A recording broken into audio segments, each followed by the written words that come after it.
Okay, so free agency comes along, and listen, there's always a lot of smart moves that help teams out, but you cannot have smart moves without less smart moves, and inherently, people are going to get maybe more than their value actually brings to their new teams. So that's what we're going to talk about in today's video. These are my 7 worst signings of free agency. A couple I paired together, so it's actually 9 total signings, but my 7-ish total worst signings in free agency. And I just want to clarify before we get into the list that this does not necessarily mean 7 bad players going to new teams. In fact, I don't think any player that I'm going to mention I would qualify as a bad player. It's usually just, I think that maybe your value is you're a $5 million player, but you're getting $10 million, so that's why you're on the list. Things like that. So yeah, without further ado, let's get into the list. Number 7 is Brandon Stephens. So he was a effective player for the Ravens for a couple years, but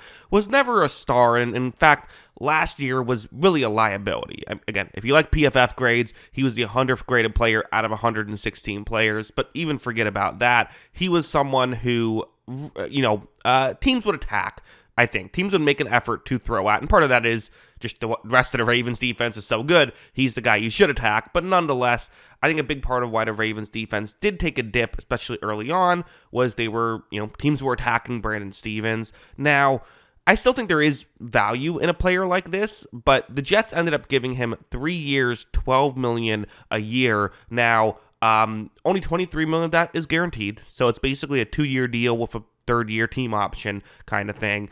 And that makes you feel better about it if you're a Jets fan. So it's not a horrible move, but it's I think an overpay here. So that's why I still put it at number 7. The PFF projections chart, which I'll probably go back to a couple times, had him projected to only get $5 million a year. He gets $12 million a year and an extra year than what PFF was suggesting. So yeah, again, could be in a scheme that I could see him using him in a scheme that isn't so reliant on, the Ravens rely on their corners. I could see him being better in different situations, but still feels like an overpay even with all of that, included. Next up is Jaylon Moore, who is an interesting pick. So he's the guy who the Kansas City Chiefs paid $15 million a year for 2 years. $21 million of that is guaranteed. So, after the first year, they could get out of it, but would have some dead cap if that's what they decide to do. And this is an interesting one because I actually think this is kind of a clever signing in many ways, but also an overpay. So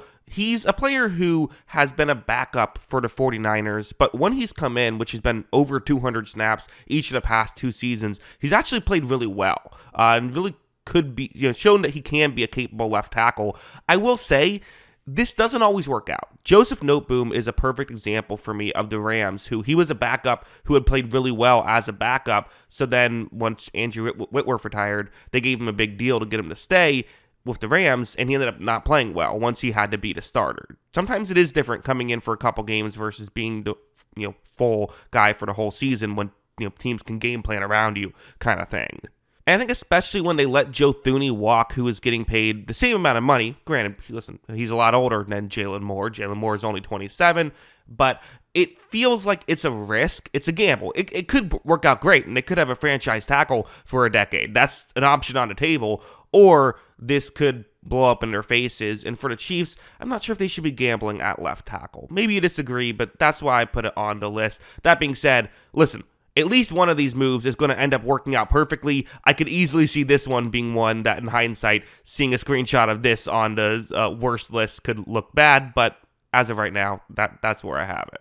Number 5 is a small one and really not a big deal, but still something that, I don't know, we can talk about, I suppose. Robert Hainsey, who was a backup center with the Tampa Bay Buccaneers, so another backup offensive lineman, only gets a 3-year, $7 million a year deal. So it's nothing crazy, and the cap's going up and all that, but it is still a little bit weird. I mean, it's more than backup money. It felt like they were going after him. Liam Cohn does have an experience with Hainsey, as he was the head coach of the Buccaneers, or not head coach, the offensive coordinator of the Buccaneers last year before coming to head coach of the Jaguars. But it's still just a bit of a head scratcher. Again, Hainsey was not great with Tampa Bay, and in fact, after the 2023 season, they drafted a center in the first round, and they are a team that drafts for need. They did that in part to replace him. So it's a bit of a head scratcher just for, again, nothing crazy. It's not a horrible deal, but just a bit more than I think would have been, should have been, you should be paying for what's probably just a depth offensive lineman.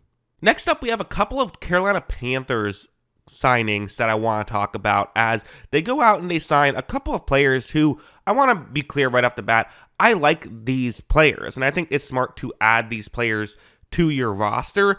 I think where I'm a little bit confused is just how much each of these guys ended up getting. So first, we can talk about Javon Moore, of the formerly a safety of the Raiders, is now a safety of the Panthers. He is someone who, I will say this, according to the PFF projections, they paid him right around what he was supposed to get. So from that perspective, it's not really a horrible move, although I will say there were other safeties that I think were better that ended up getting less than what we thought they would get. Safeties ended up kind of not getting a ton of money. And so him getting what he was expected to get, and then these other really good safeties like, Javon Holland not getting the big deal, it makes me wonder, could you have gotten him? Now, again, we don't know what goes on behind closed doors. Maybe Holland really wanted to go to the Giants and you were never in on that situation, and Moorhead was the only guy who was going to go to highest bidder and you needed a safety. Okay, fine, I understand it. But all I can talk about is what I know, and it was a bit of a head scratcher. Now, that move in isolation, I don't think makes this list. I think that it's still, you're getting a good player. Like, if there was better signings on the table, maybe, but you're getting a good player. But I think really the Trayshawn Wharton pick is the one that makes me more confused here. So again, he was an interior defensive lineman for the Kansas City Chiefs, and an effective one, not a bad player, but getting him a 3-year, $15 million a year deal. $30 million of that is guaranteed. So again, essentially the first 2 years fully guaranteed, and a third-year option is the way you can look at it. Although it's not always how that works, because guarantees aren't always stacked on the first 2 years. But it's a way you can look at it. It's just an overpay. I mean, again, to use the projected PFF payings that they were expecting him to get $8.25 million a year. He gets basically double that with the Carolina Panthers. So to me, it just feels like we're paying now $30 million for 2 starting caliber players, but not really stars in any way. And listen, $30 million isn't what it used to be. I get all that. And you do need to improve the defense. They just feel like overpays to me. Number 3 on this list is another couple I'm pairing together because the Bears added multiple defensive linemen. Clearly, their plan here is to build through the trenches, and I don't necessarily hate that as a strategy because you can't. Those are a lot more reliable than building on the outside. Even if I am someone who believes that games often are won or lost on the outside, you need to have good trenches as well. You need to be good everywhere. So let's talk about a couple of these moves. First, Dayo Ndagabo, who, only 25 years old as an edge rusher, already hits the open market, and he's been an effective player who has slowly gotten better over the years, but still giving him $16 million a year, $32 million guaranteed for it's 3 years. So again, usually it's kind of like if it's a 3-year deal, feels like 2/3 of it gets guaranteed. That's kind of where he's at right here. It's a bit of a bit much, I would say, for a player of his caliber. Again, he's been effective, but some of these moves you just look at and say, Josh Sweat only got $2 million more than Dayo Ndagabo and has established a lot more over his career. It's a little bit much, in my opinion. Also, Grady Jarrett, who has, Grady Jarrett has had an incredible career. He's firmly in the Hall of Very Good, I would say. He's a very good player, but is definitely at the tail end of his career and getting a 3-year, $42 million total deal. $28 million of that is going to be guaranteed. So you're putting a lot of money on the table here for these 2 defensive linemen, and I don't know how much it's moving the needle. I think it's moving the needle some. You're getting better, right? Again, these are 2 players who will be effective, so I'm not saying they're bad players, just maybe a bit much in my opinion. Next up was one that got a lot of attention, Dan Moore Jr., which I have to put on the list as well, even though I kind of understand the logic here with what the Titans are doing. I get a lot of other people are critical of it. And listen, it's more money than I would want to pay Dan Moore Jr. He's been an effective tackle. I would say that's probably the best thing I can say about him. Is just he's been effective. He's not a bad player, but he's not someone that no one's buying a jersey of his. He's someone who can come in, play over 1,000 snaps a season, and not be a mess at the tackle position. Okay, teams will pay a lot of money for that, as we can see. $20 million a year does feel just too much for this. $50 million of it is guaranteed. It's a 4-year deal, so they're going to be paying this for 3 years at least, is how much they'll be paying for Dan Moore. And of course, usually when you sign someone, you want them to finish their contract, right? Not just play part of it.